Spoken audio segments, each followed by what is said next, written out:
दोस्तों हम फिर से लेकर आ चुके हैं आप लोगों के लिए सुबह की सभी ताजा और बड़ी खबरें। एक एक कर आपको सारी खबरों की जानकारी देंगे। आज देश दुनिया में क्या कुछ हो रहा है। दरअसल दोस्तों सबसे पहली जो बिग ब्रेकिंग न्यूज आ रही है आपको बता दोस्तों, ज्ञान व्यापी मामले में आज सुनाया जाएगा फैसला। जी हाँ, कि कहीं इसमें 1991 के एक्ट का उल्लंघन तो नहीं हो रहा है। सबसे पहले मुस्लिम पक्ष की ही दलीलें सुनी गई हैं कल, इसके बारे में आपको बताएंगे।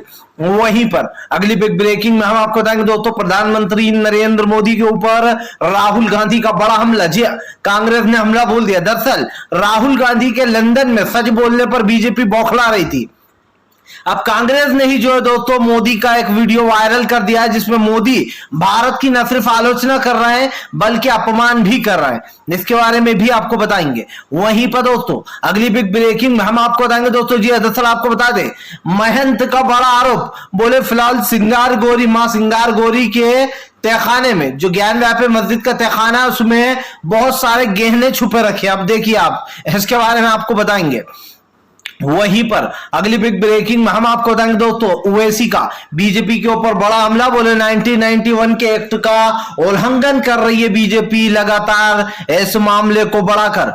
इसके बारे में भी आपको बताएंगे। वहीं पर दोस्तों अगली बिग ब्रेकिंग में हम आपको बताएंगे दोस्तों, करौली में बीजेपी नेता का भयंकर विरोध। जी दरअसल आपको बता दोस्तों, पंजाब में बीजेपी नेता को घेरा गया है। इसके बारे में आपको बताएंगे।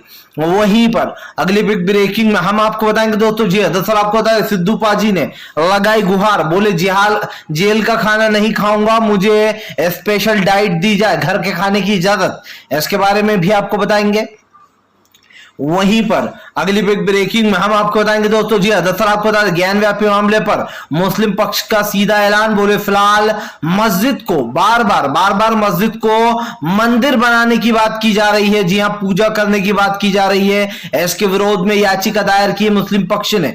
वहीं पर अगली बिग ब्रेकिंग में हम आपको बताएंगे दोस्तों, नीतीश कुमार और बीजेपी हुई दो फाड़, नीतीश का बड़ा ऐलान, बीजेपी को किया साइडलाइन, बोले अब जातीय जनगणना को लेकर बिल पारित किया जाएगा जी विधानसभा में, और सभी विपक्षी पार्टियों के साथ अब इस पर होगी बात। इसके बारे में भी आपको बताएंगे। तो सारी खबरें दोस्तों फटाफट अंदाज में एक एक कर देंगे फिलहाल। खैर चलिए बढ़ते हैं सबसे पहली और सबसे बड़ी खबर की ओर। दरअसल दोस्तों आपको बता दें, आज जो है यहाँ पर कोर्ट ने किया बड़ा फैसला, ज्ञान व्यापी में होगी सुनवाई। दरअसल दोस्तों आपको बता दें, कल कोर्ट ने दोनों पक्षों की जो यहाँ पर दलील सुनी है। दलील सुनने के बाद दोस्तों, जैसे कि आप जानते हैं कि सुप्रीम कोर्ट ने जिला अदालत को ये कोर्ट ट्रांसफर कर दिया था और जिला अदालत को यह फैसला लेना था कि इसमें 1991 का एक्ट का उल्लंघन है या नहीं। यकीन मानिए दोस्तों, मेरा ध्यान जिस तरफ जा रहा है वो आप समझ सकते हैं कि मैं क्या कहना चाह रहा हूं। लेकिन दोस्तों जिला अदालत ने आज इस फैसले को सुरक्षित रखा है और अब इस फैसले पर सुनवाई होगी, क्योंकि कल इस फैसले को सुरक्षित रख लिया गया था। आज दोस्तों इस फैसले पर सुनवाई होगी कि ज्ञान व्यापी में 1991 के एक्ट का उल्लंघन हो रहा है या नहीं हो रहा है। अगर दोस्तों आप मुझसे पूछेंगे तो ज्यादातर मेरा जो दिमाग कहता है दोस्तों वो यही कहता है कि आप देख लीजिएगा, इसमें यह कह दिया जाएगा कि इसमें 1991 का एक्ट का उल्लंघन नहीं हो रहा है। और ये हम क्यों कह रहे हैं दोस्तों, क्योंकि हमने कई मुस्लिम पक्षकारों से बात की, कई लोगों से मुस्लिम समुदाय के, उन्होंने ये डर जताया है। अब दोस्तों ये कोर्ट पर भरोसा ना करना है, या फिर दोस्तों जो इतने सालों से आप समझिए, जो इन 8 सालों में कोर्ट ने खास करके जो मुस्लिमों के खिलाफ फैसले दिए हैं, बाबरी मस्जिद से लेकर तो एनआरसी तक, उसमें कहीं ना कहीं लोगों का ध्यान और लोगों का जो विश्वास है वो घटा है।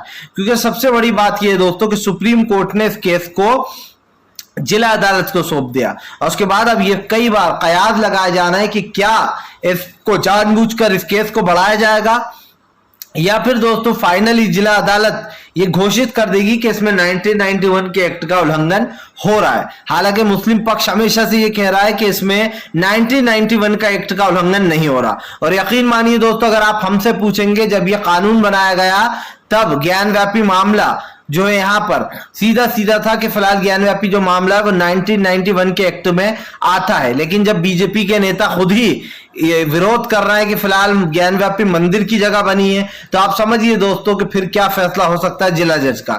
जिला जज पर बीजेपी दबाव भी डाल सकती है, ये आप भी जानते हैं। और ऐसा कयास हम नहीं कह रहे हैं, ये मुसलमानों की डर है, क्योंकि कई मुसलमानों के मुंह से ही सुनने को मिला है।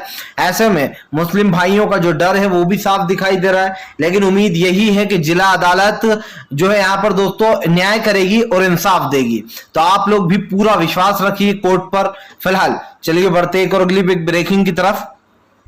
बता दोस्तों अगली जो बड़ी खबर निकल कर आ रही है, आपको बता दोस्तों राहुल गांधी का केंद्र सरकार के बड़ा हमला। जी हां दोस्तों, आपको बता दें कांग्रेस ने जारी किया पीएम नरेंद्र मोदी का ओल्ड वीडियो।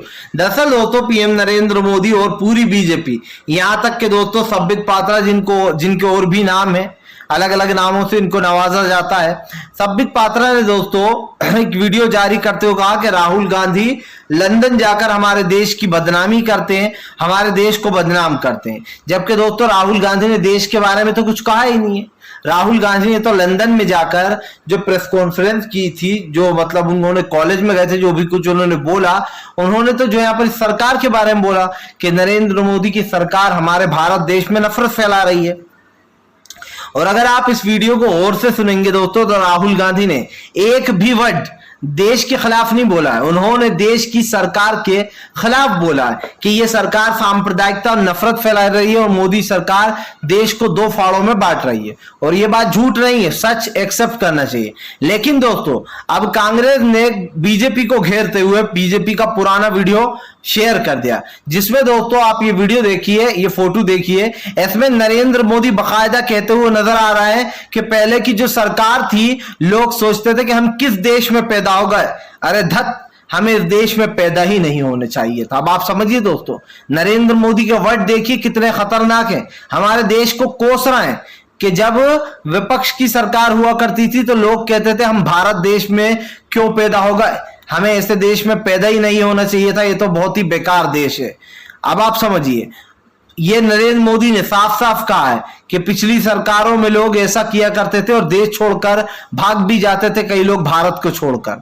आप समझिए दोस्तों, राहुल गांधी ने तो सिर्फ नरेंद्र मोदी की बुराई की, लेकिन नरेंद्र मोदी तो देश की ही बुराई करते फिरते थे। कहते थे कि इंडिया में लोग रहते नहीं है, वो ये कहकर भाग जाते हैं कि किस देश में पैदा हो गए हम, सर पर हाथ रख लेते, दुख मनाते। यानी कि जिस भारत देश में नरेंद्र मोदी रहते हैं और उस भारत देश का इस तरीके से अपमान किया है उन्होंने, और बार बार ये वर्ड दोहराया कि किस देश में हम पैदा हो गए।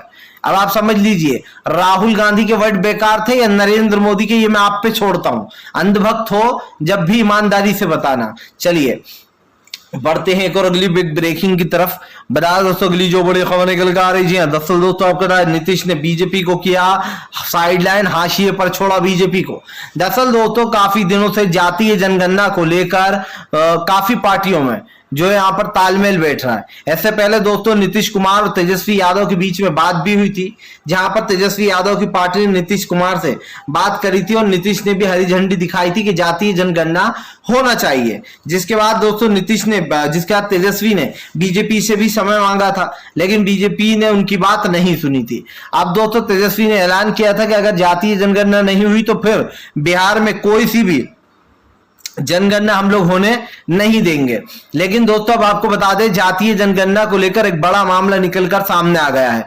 नीतीश ने दोस्तों बीजेपी को हाशिए पर छोड़ दिया है, यानी कि दोस्तों अकेले छोड़ दिया है। अब ऐसा में नीतीश का ऐलान है कि इस बिल को बाकायदा पारित किया जाएगा और सभी दलों के साथ, सभी दल के नेताओं के साथ बैठकर जातीय जनगणना पर जो यहाँ पर विचार विमर्श होगा और अब इसको लागू किया जाएगा। यानी कि अब जातीय जनगणना कराई जाएगी, बीजेपी चाहे माने या ना माने, बीजेपी आगे आए या ना आए। और यकीन मानिए दोस्तों, बीजेपी जातीय जनगणना से कट रही है।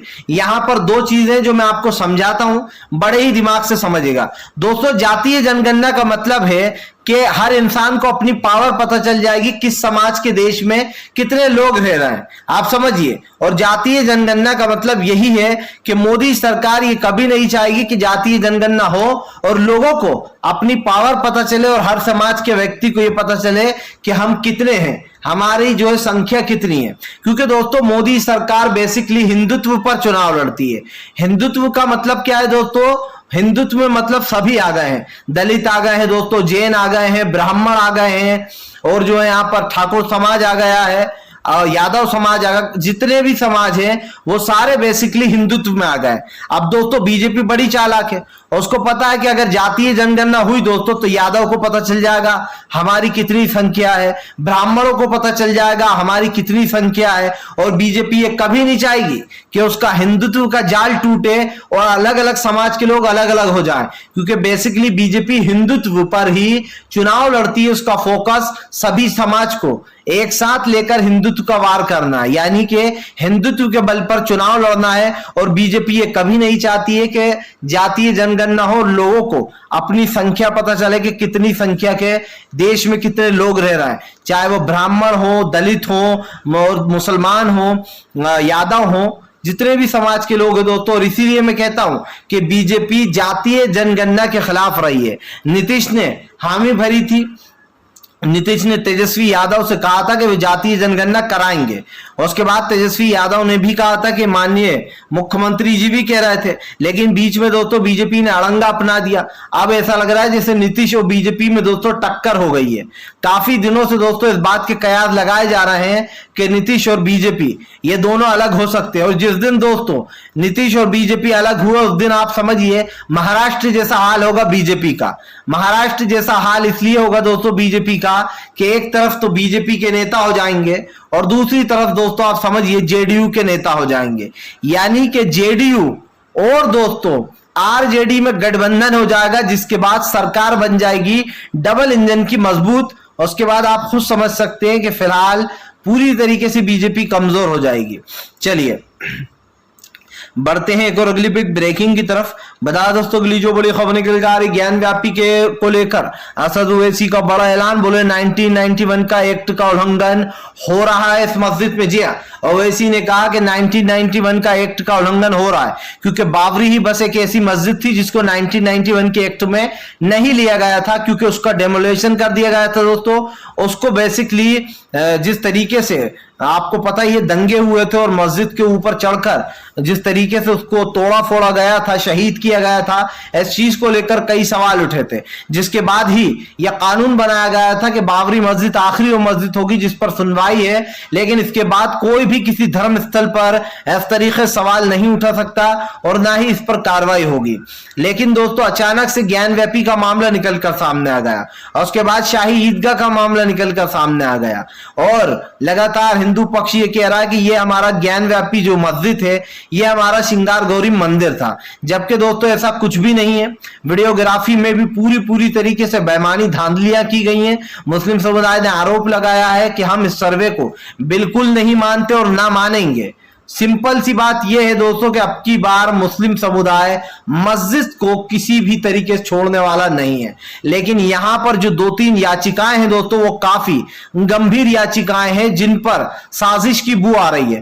पहले तो दोस्तों 5 महिलाएं हैं दोस्तों जिन्होंने याचिका दायर की है कि हमें श्रृंगार गौरी में यानी कि जो ज्ञान व्यापी मस्जिद है वहां हमें रोज पूजा करने की अनुमति दी जाए, जबकि दोस्तों मुस्लिम पक्ष ने इसका विरोध किया है और साफ कहा है कि वहां पर पूजा करने की अनुमति बिल्कुल ना दी जाए। जाहिर सी बात है दोस्तों ज्ञान व्यापी के पास इतना बड़ा मंदिर बना हुआ है, अगर पूजा करना है तो वहां कर लो, लेकिन जानबूझकर दोस्तों मस्जिद में इतिहास दोहराने की कोशिश की जा रही है। एक पक्ष ने यह भी याचिका दायर की है कि मस्जिद की दीवार को तोड़ दिया जाए, और उसके बाद आप समझते हैं दोस्तों कि मस्जिद की अगर दीवार तोड़ दी गई तो जो मंदिर और मस्जिद है उसके बीच की दीवार गिर जाएगी, जिसके बाद दोस्तों यह होगा कि आप जिस तरीके से राजीव गांधी ने गेट खुलवाए थे उसके बाद बाकायदा बाबरी मस्जिद के अंदर मूर्तियां रख दी गई, और दोस्तों यही की ये चाल अब ज्ञान व्यापी के साथ भी खेलना चाह रहा है हिंदू पक्ष, इसीलिए वो बीच की दीवार तोड़वाने पर जोर दे रहा है। लेकिन मुस्लिम पक्ष जो है दोस्तों वो इसका विरोध कर रहा है,